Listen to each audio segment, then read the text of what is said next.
Meus irmãos, que a graça e a paz do nosso Senhor e Salvador Jesus Cristo estejam com todos. Quero convidá-los a abrir a palavra do Senhor no livro dos Salmos. Nós vamos ler o de número 101.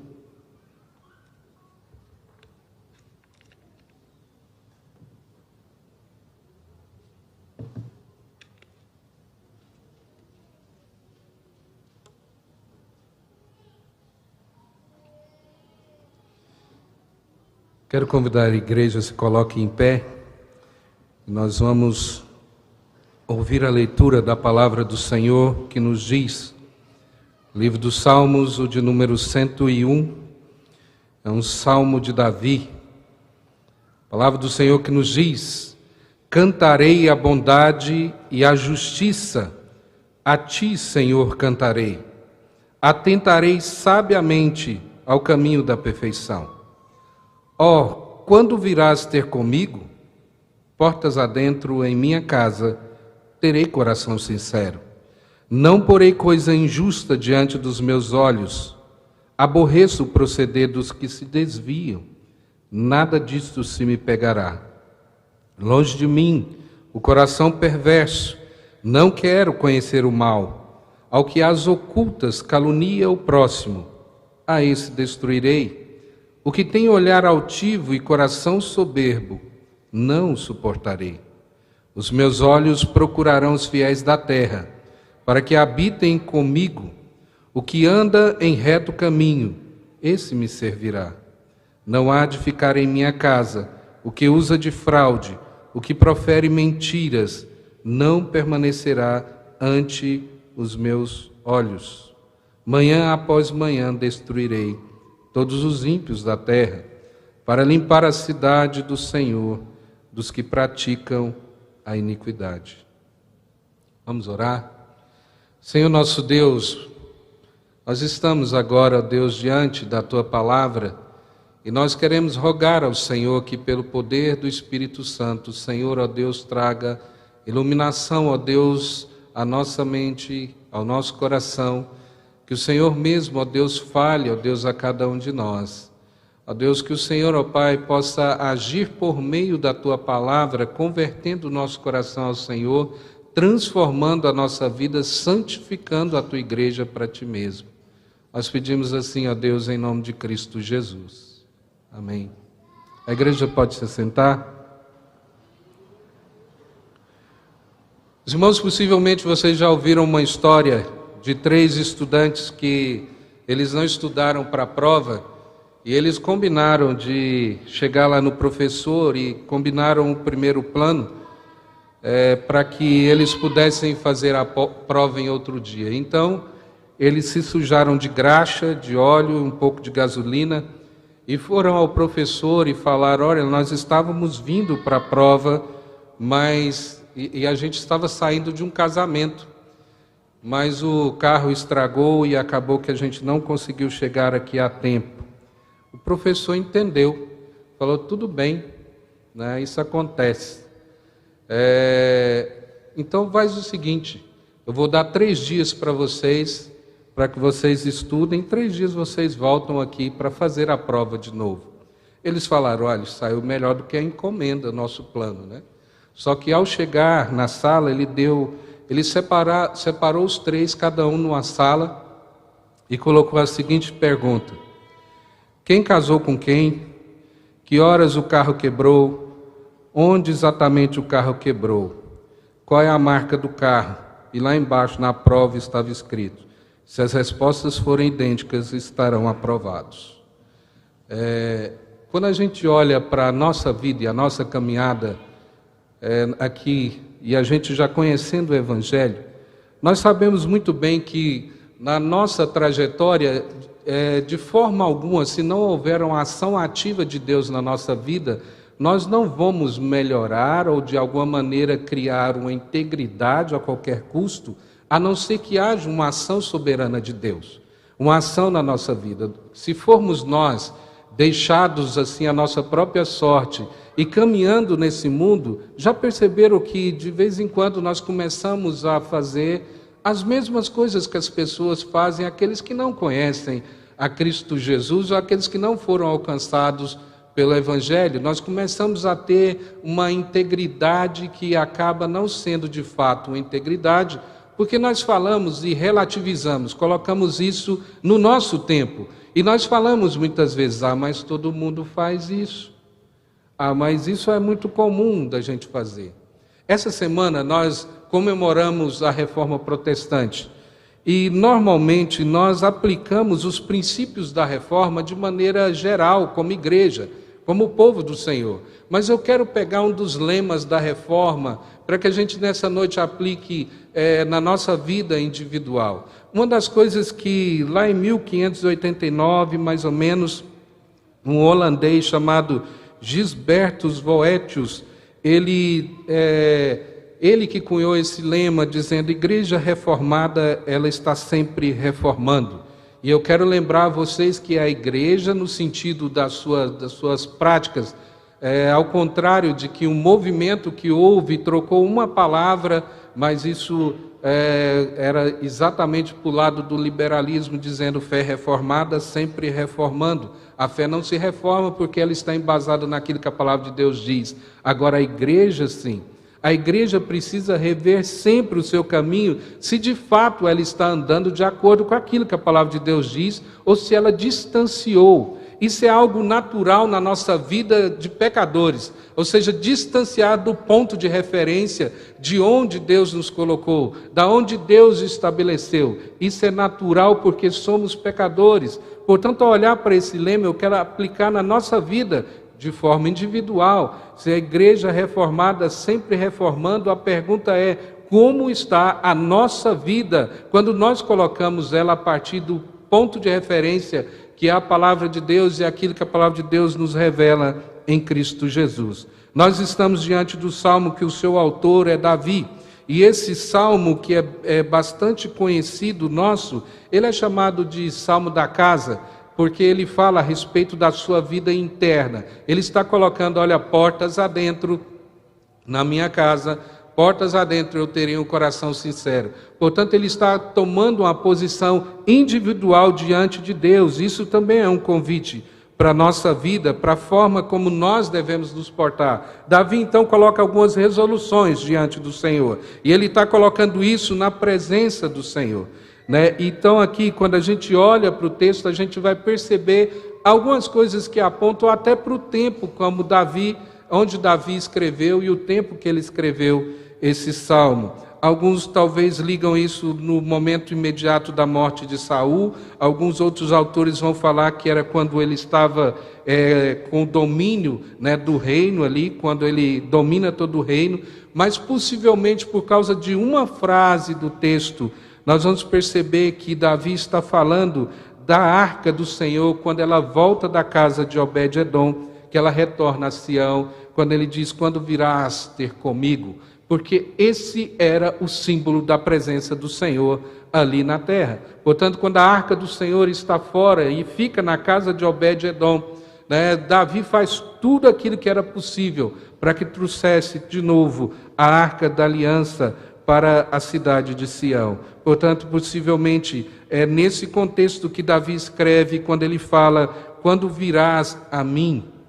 E esse sentimento de saber que estava vindo o símbolo de santidade de Deus, e Davi sabia muito bem o que era estar na presença de Deus.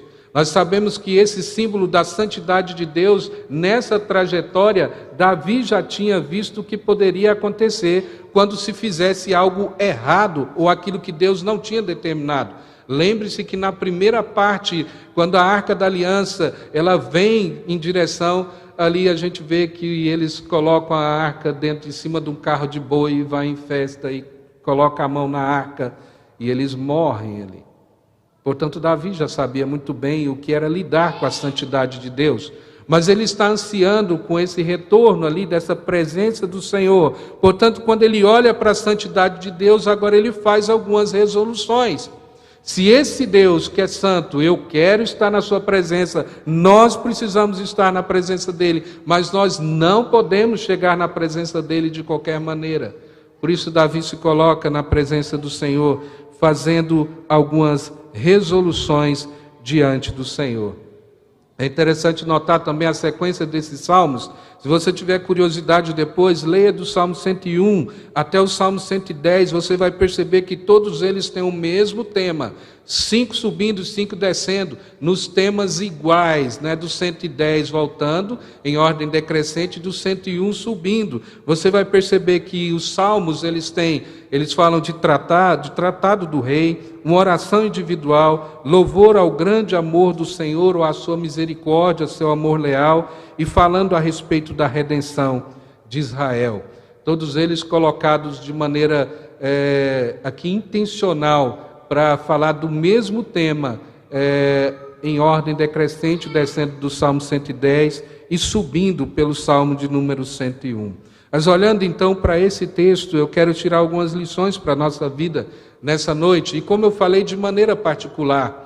E a ideia é sempre reformando sempre. E como que nós devemos fazer isso? Porque quando nós olhamos os lemas da reforma e nós falamos sola escritura, é bonito falar isso, né? Mas quando nós aplicamos na nossa vida, de fato, nós estamos ansiando por isso, a nossa vida de fato está querendo ser colocada nesse ponto de referência ou no esquadro daquilo que a palavra de Deus nos diz, porque isso é algo que nós cremos e algo que nós esposamos como igreja reformada.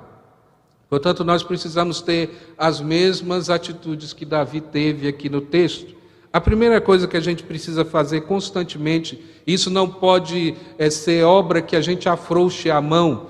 Nós precisamos lembrar que nós temos que nos livrar de si mesmo todos os dias. Livrar-nos de nós mesmos todos os dias. Olha aquilo que diz o verso 2, o verso 3 e 4. Ele diz no texto: atentarei sabiamente ao caminho da perfeição. Ó, quando virás ter comigo, portas adentro em minha casa, terei coração sincero. Não porei coisa injusta diante dos meus olhos. Aborreço o proceder dos que se desviam. Nada disso se me pegará. Ele começa a colocar todo o sistema humano e a forma como as pessoas normalmente andam de acordo com a sua própria natureza. Então ele diz que ele está fazendo um propósito diante de Deus, expressando esse desejo na presença do Senhor. Ele diz algumas coisas que nos saltam aos olhos aqui. Ele fala: atentarei sabiamente ao caminho da perfeição, ou agir de maneira perfeita, agir de forma íntegra. E nós vamos perceber que Davi faz esse compromisso diante de Deus, mas nós sabemos bem que por causa da nossa natureza pecaminosa, isso é impossível se não há uma ação externa. Mas esse é o desejo de Davi, e Davi se coloca diante de Deus fiado exatamente no próprio Deus. Em outros salmos, a gente vai perceber que Davi se coloca diante do Senhor, fazendo o compromisso diante de Deus, mas clama ao Senhor pelo seu amor leal, ou clama ao Senhor para que ele olhe para ele pelo prisma da aliança, porque senão ele não conseguiria. Então isso aponta para ser perfeito: terei diante de mim um padrão perfeito. Esse é o desejo de Deus para a nossa vida. Esse é o desejo de Deus para a minha vida e para a sua vida. A palavra de Deus fala isso. Se a gente lembrar de um texto, quando Deus se revela a Abraão, lá já no finalmente, em 99 anos, Deus chama Abraão e fala para ele: anda na minha presença e ser perfeito. A gente, às vezes, nós temos um padrão diferente. Ou seja, quando nós chegamos a um determinado ponto, se nós já servimos a Deus um determinado número de anos, e chega lá uma idade já avançada, a gente fala assim: não, mas você já serviu demais a Deus. Não, Deus chama Abraão e fala: vem aqui, por favor, ande na minha presença e ser perfeito. O padrão de Deus nunca vai abaixar. O padrão de Deus, ele não abaixa para que a gente passe por ele em tempo nenhum. Em tempo nenhum. Em momento algum na história, Deus fala: olha, não, eu vou abaixar um pouco aqui para que vocês consigam passar. É exatamente para isso que Deus colocou, para que a gente perceba a necessidade de um Redentor. Ao olhar para o padrão de Deus, nós nos desesperamos e falamos: olha, eu não consigo. E é exatamente aí que nós vamos olhar exatamente para Cristo Jesus, porque nós temos a necessidade do Redentor.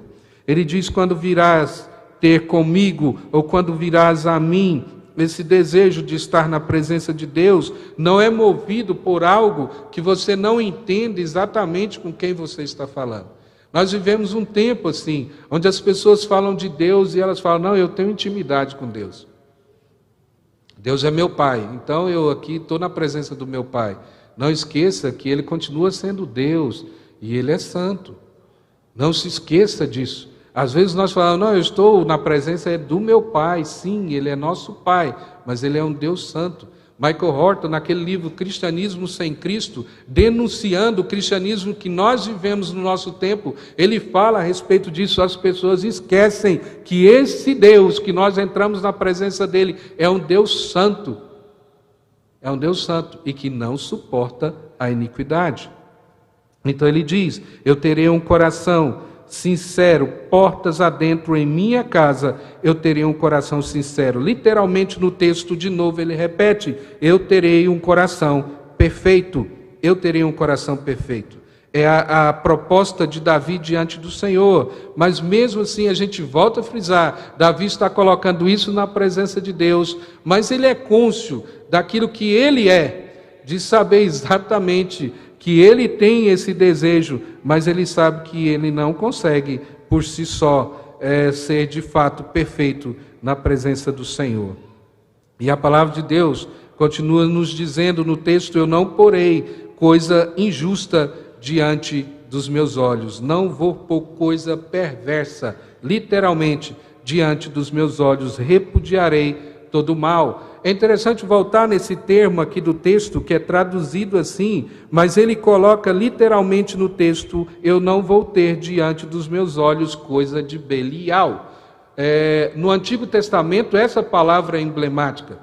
Aquilo que eram os filhos de Belial eram chamados filhos do maligno, aqueles que de fato agiam de acordo com a sua natureza e serviam ao maligno, ao inimigo. Portanto, literalmente no texto está assim: não porei coisa injusta diante dos meus olhos, aborreço os que procedem, que se desviam, e nada disso se me pegará. Então ele diz: não vou pôr coisa perversa diante dos meus olhos.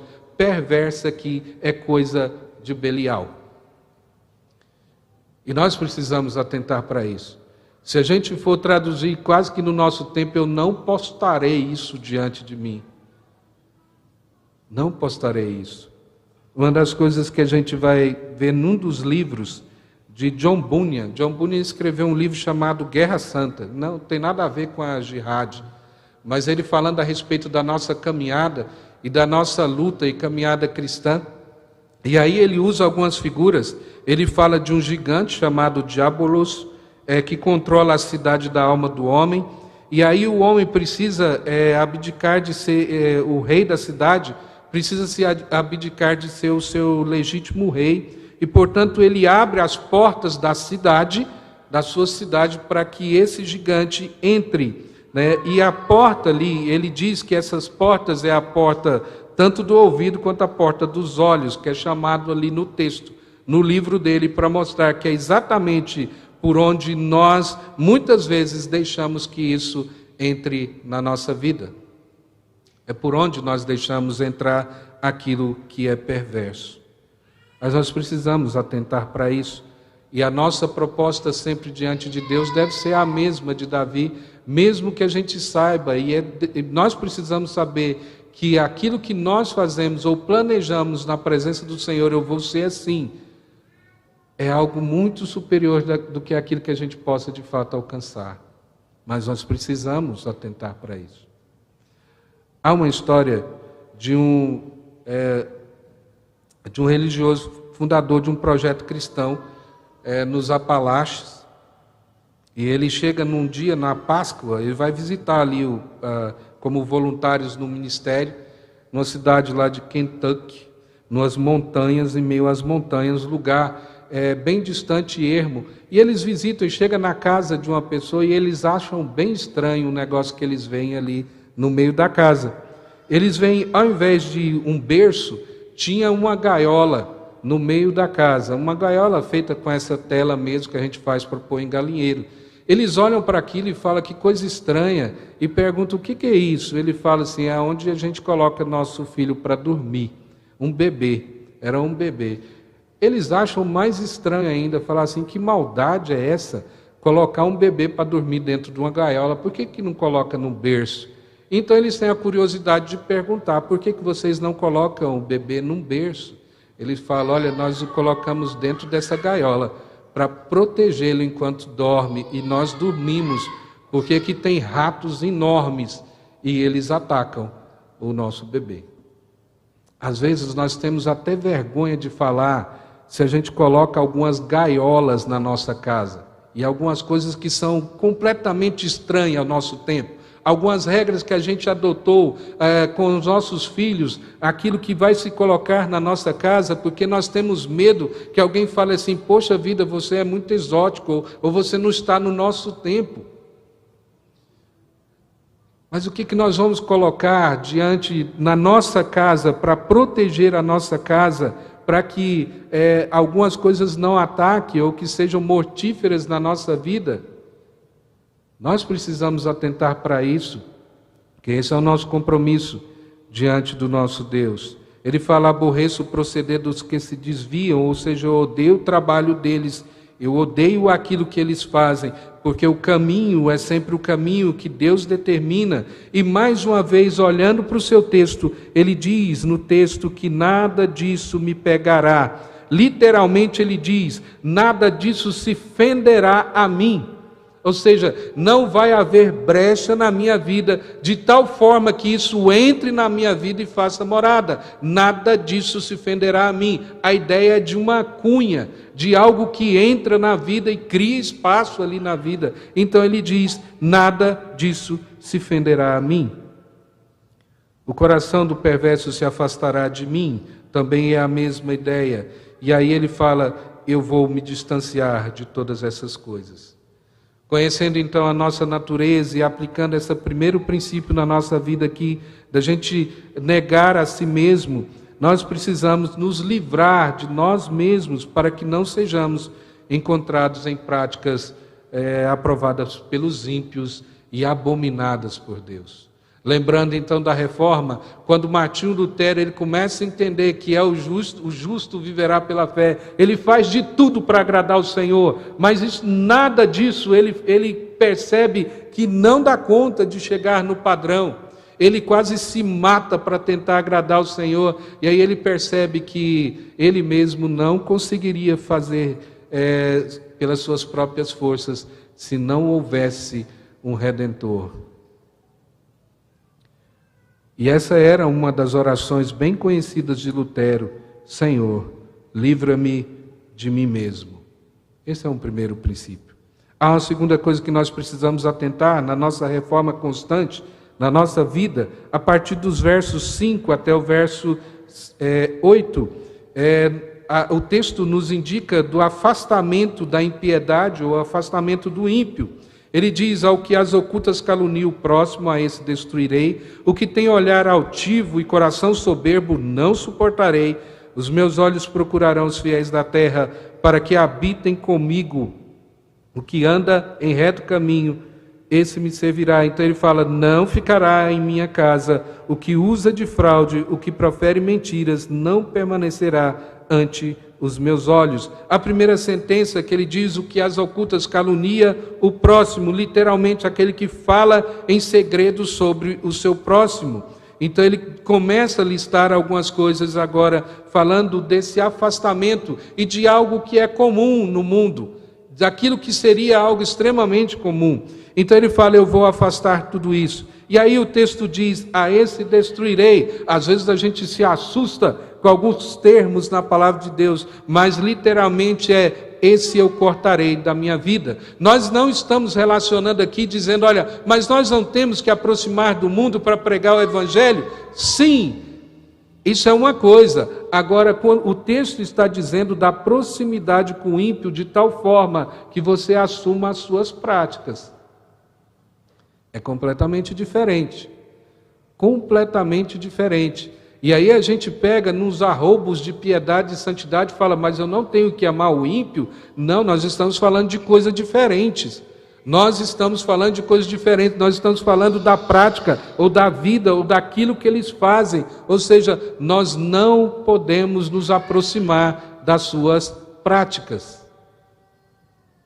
Chancelar ou assinar embaixo, andar junto de tal maneira que a gente seja pego junto com eles na prática daquilo que é errado diante do Senhor. Então ele diz, aquele que tem um olhar alto, aquele que tem um olhar largo. A palavra de Deus é interessante quando coloca essas figuras da pessoa orgulhosa. O orgulhoso aqui é literalmente aquele que se esparrama pela terra.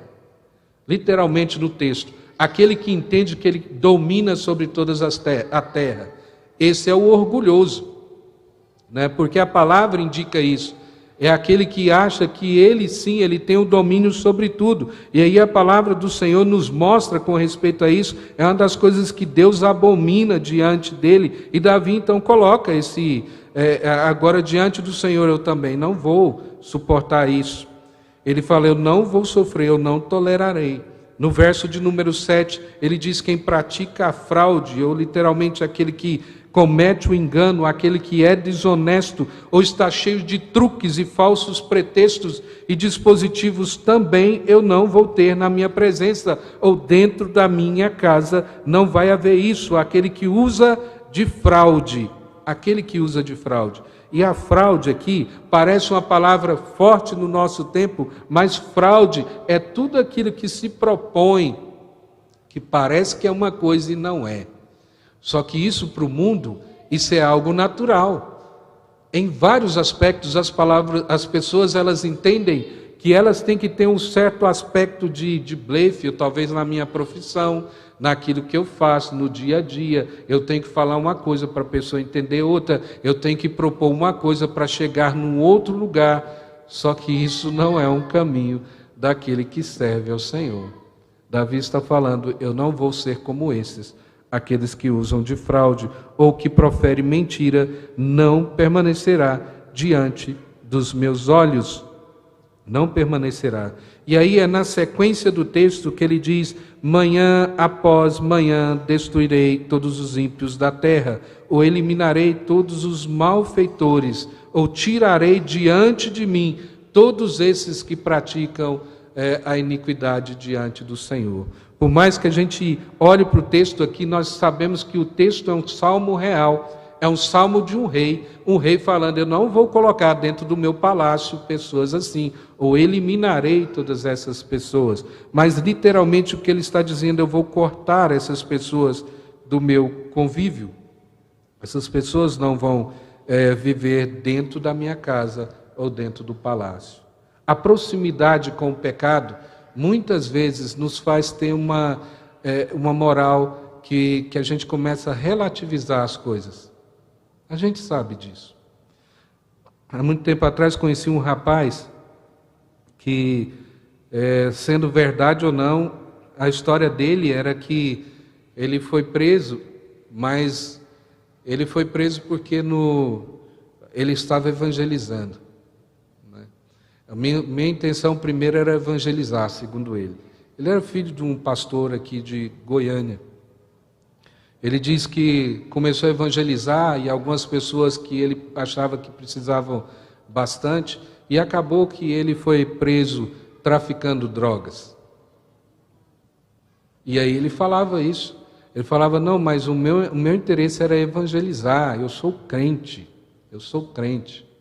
A proximidade com o mal e aquilo que já há no nosso coração, eu sei que isso era uma alegação dele. Mas aquilo que Davi está mostrando é quanto mais você se aproxima da prática, normalmente você começa a agir semelhantemente. Na verdade, esse era algo que ele alegava que tinha ido fazer. Mas Davi está dizendo, eu não vou me aproximar disso. Eu vou colocar longe. Essa é a segunda coisa que a gente tem que fazer para reformar sempre. E há uma terceira e última coisa agora de caráter positivo.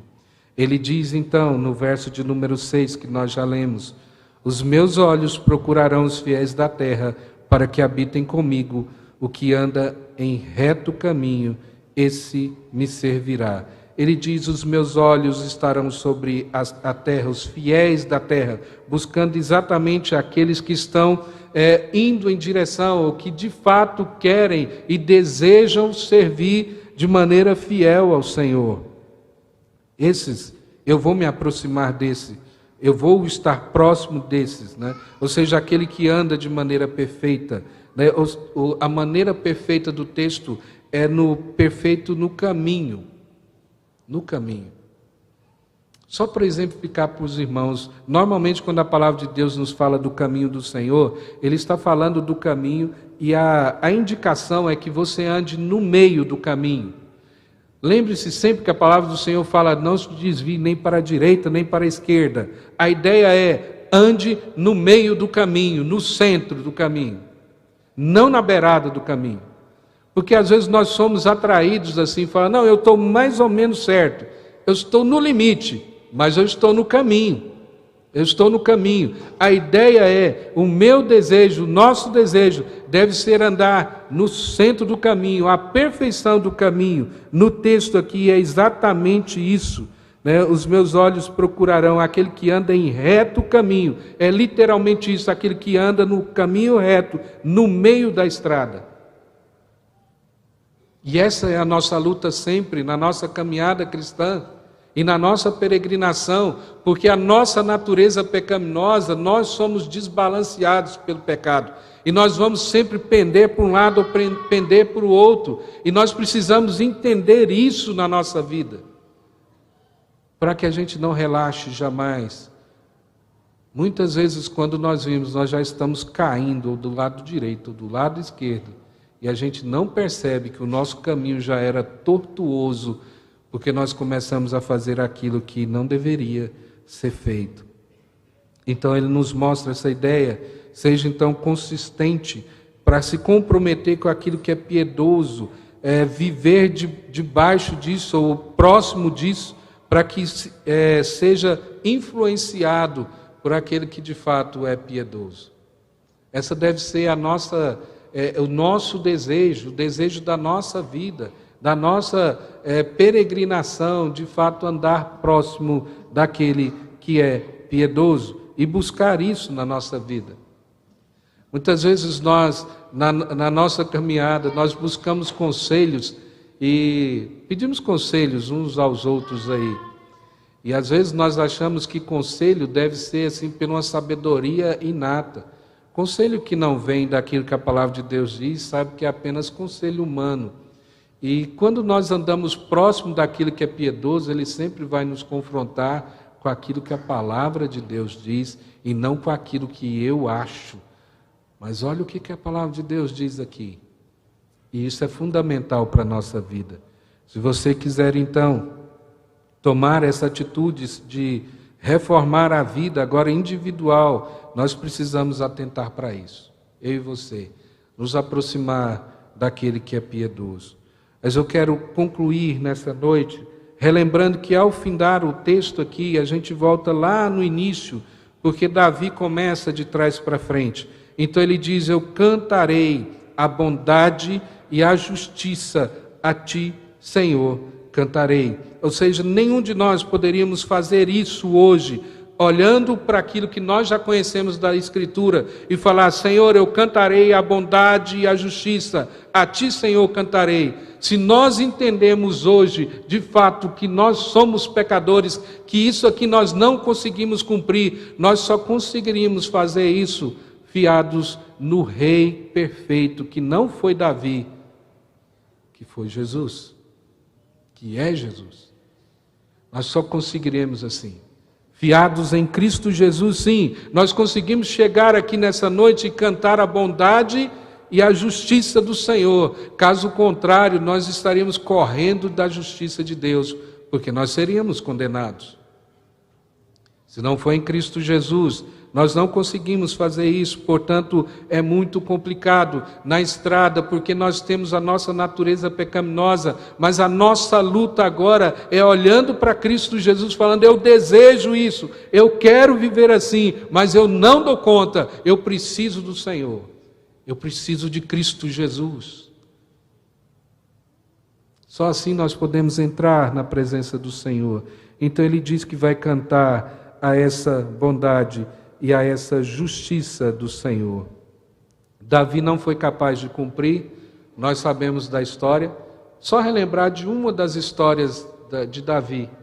Davi com Absalão, a maneira como ele lidou com seu próprio filho e toda aquela história trágica. Portanto, quando ele fala a respeito, se é um salmo da casa, a gente viu que Davi fracassou. Davi fracassou. Ele não conseguiu fazer. E aí a gente entende que eu e você, sozinhos, nós não conseguimos fazer. Nós não vamos dar conta. Mas nós desejamos, nós precisamos desejar isso. A integridade a qualquer custo diante do Senhor, mas nós precisamos saber que nós, pelas nossas próprias forças, nós não conseguimos. Não adianta bater no peito e falar, eu dou conta. Eu consigo. Eu posso. Isso são apenas palavras ao vento. Nós não conseguimos. Davi não conseguiu. Há um rei perfeito que cumpriu, e foi Jesus. E nós seguimos a Ele. Nós estamos seguindo a Cristo Jesus. Portanto, as mesmas resoluções têm que ser as nossas hoje. Mas nós precisamos lembrar também daquilo que Paulo nos fala. Olha, miserável homem que sou, eu luto todos os dias contra mim mesmo. Porque aquilo que eu desejo não é o que eu faço. E nós pecamos diante do Senhor. Naquela história que eu contei lá no início, dos estudantes, às vezes a gente pensa, olha, eu não estou longe disso, de fazer isso. Mas a palavra de Deus nos fala de um caráter que nós devemos ter, que é a integridade, viver em integridade. Integridade, você não pode ser meio íntegro. Isso já é uma contradição dos termos. Você não pode ser mais ou menos íntegro. Falar assim, não, eu sou 80% íntegro. Não, porque é uma contradição. A integridade diz respeito a todo. Ou seja, ou você é todo justo, ou não é justo. Mesmo que você fala, não, mas 1% eu sou, não é. Não é. A integridade diz respeito à totalidade. E se nós estamos diante de um Deus que é santo, é isso que Ele requer de nós. Você consegue chegar diante de Deus, então, por suas próprias forças? Você consegue chegar diante de Deus e falar, não, eu não faço isso. Eu consigo cumprir tudo isso. Nós não conseguimos. E nós temos que reconhecer isso diante do Senhor. Nós temos que reconhecer a nossa incapacidade para cumprir tudo isso. E clamar a misericórdia do Senhor. Portanto, ao comemorar a reforma protestante, lembre-se que ela não é apenas para a igreja no geral, os princípios dela. O princípio da reforma protestante é para a nossa vida individualmente. Como nós vamos nos portar diante de Deus? Como nós vamos chegar na presença do Senhor? De fato, aqueles pontos da reforma, isso é verdadeiro na nossa vida ou só intelectualmente? Porque nós sabemos que a teologia reformada ela tem um padrão estético que atrai. E é bonito a gente falar em latim, né? Sola Scriptura, né? Sola Gratia, Sola Fide. Né? Talvez seja apenas um padrão estético de doutrina que a gente esposou e a gente fala, não, eu gosto disso. Mas aplicar isso é impossível se não houver a ação de Cristo Jesus na nossa vida. Mas esse deve ser o nosso compromisso. Portanto, nessa noite, ao olhar para essa palavra do Senhor, você faça o compromisso diante de Deus de ser íntegro na presença do Senhor e falar a mesma coisa, portas adentro na minha casa, eu terei o coração sincero. Portas adentro, eu terei coração sincero. Que o Senhor tenha misericórdia de nós, mas lembre-se que nas suas quedas, nas suas dificuldades, você precisa olhar em todos os aspectos para o seu Redentor, que é Cristo Jesus. Sem Cristo você não consegue cumprir isso e, portanto, seria condenado. Mas nós temos Cristo Jesus. Por isso há um convite para mim e para você nessa noite, continuar reformando a vida. O que precisa ser reformado? coloque a luz da palavra de Deus e peça a misericórdia do Senhor e olhe para Cristo Jesus, que é o seu Redentor. É o seu Redentor. E nós sabemos que Ele, pela promessa dEle, nós vamos chegar no dia de Cristo Jesus e seremos glorificados, porque a palavra do Senhor nos promete isso. Aquele que começou boa obra em vós há de completá-la até o dia de Cristo. Nós estamos na mão dEle. Graças a Deus por isso. Vamos orar?